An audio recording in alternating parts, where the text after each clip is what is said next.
Yo, what up, friends? Jake Paul, Mike Tyson fight streaming record for a live sporting event. Obviously, the asterisk there is that in the past, everything was paid pay-per-view where you actually had to pay a large amount of money to buy the one-time event rather than paying monthly and getting movies and other entertainment included.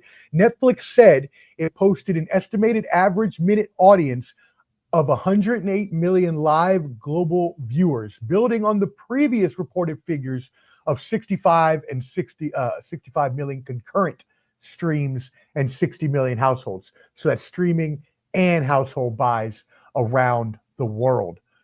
So again, still pretty good, right? I mean, yes, half of it was from streaming, but to still be able to do those many numbers with, as you mentioned, casuals, right, Clubber D, to be able to do that is pretty impressive. Yeah, no, they did what they're supposed to do. They got people talking about it. They got us talking about it. They have, like I said, if you look at your timeline of anyone on social media, you got people that weren't even talking about boxing. There's people who clipped videos of their fathers watching Tyson fight, and they're just like in disbelief, like, this was my hero. Like they about to cry watching this. Like my dad, all week I was telling my dad about it. And then the day of the fight, he's like, "Hey, what channel is it on?" I was like, "God dang, Dad, here, take my Netflix. Go ahead, you know, I got my dad up until 11 o'clock watching this. He's like, "What did I just watch?" I was like, "I know." So it's everybody was talking about this, and that's one thing Jake Paul does. You can hate him, love him, but as a promoter, that guy's up there. Okay, he gets his point across, and I mean, look, love him or hate him, like you said, love him or hate him, right? He is a businessman. He is a person that knows how to move marketing and social media. And as a person myself who teaches social media and digital marketing, he is an expert and he is good at his craft and he is good at promoting things even when they should not be promotable. Because if you look at the other events before he got MVP, when he was doing like those influencer boxing events and things like that, like no one was really buying those. No one's buying that on pay-per-view, but people actually did pay $60 for this pay-per-view or whatever. You know what I mean? They had a bad time with the glitching, man. A lot of people. Yeah, that's what I was just about to ask you. How do y'all feel about that with them having the NFL coming up? Well, I mean, you got to blame. That's Netflix. They probably didn't think they were getting that much, and to be honest, only thing live Netflix has really done is what comedy specials, I believe. I don't know them doing anything to this magnitude live.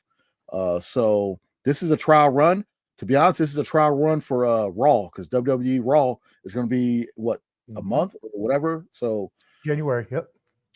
So this is basically like, all right, let's put this out there, see what happens, and then come January when you got Roman Reigns and Clubber D out there, elbow dropping folks, you never know how it's going to be.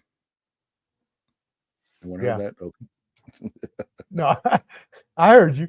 Skywalker, what are your thoughts on that? Any thoughts on that? Because, as he mentioned, right, they're getting WWE. I was about to say WWF, as I always do, because I'm so used to it. But they're getting WWE, which will actually, I think, give them a good leeway, because it's not like WWE has weekly fans of 20 million. They don't. So they have worldwide. It's trial by error. That is true. It's not just US. Yeah, that's true, though. I think it's going to be good with Netflix, man. I think. Well, they better hope so, because they can't screw the NFL up. They can't screw the NFL up. That's next Friday, right? I think they learn with this, man. A lot of people were talking shit. I'm sure that they heard all the shit talking. They know that they messed up with the streaming, and they're probably gonna get ready for live. They notice that how many people tuned in, so they're gonna invest a lot of money and make sure it's right.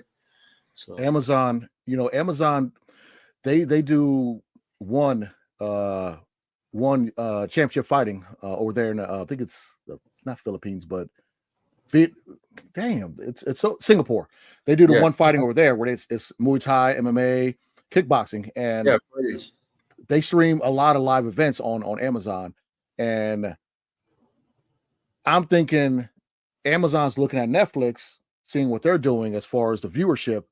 And I know they do decent numbers for what they do, because that's the second biggest promotion outside of the UFC, because they have that whole Asian market.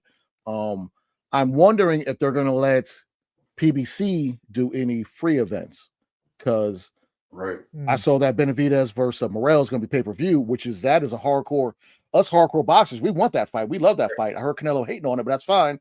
We want to see that fight. But to be honest with you, that's not a pay-per-view fight. $5.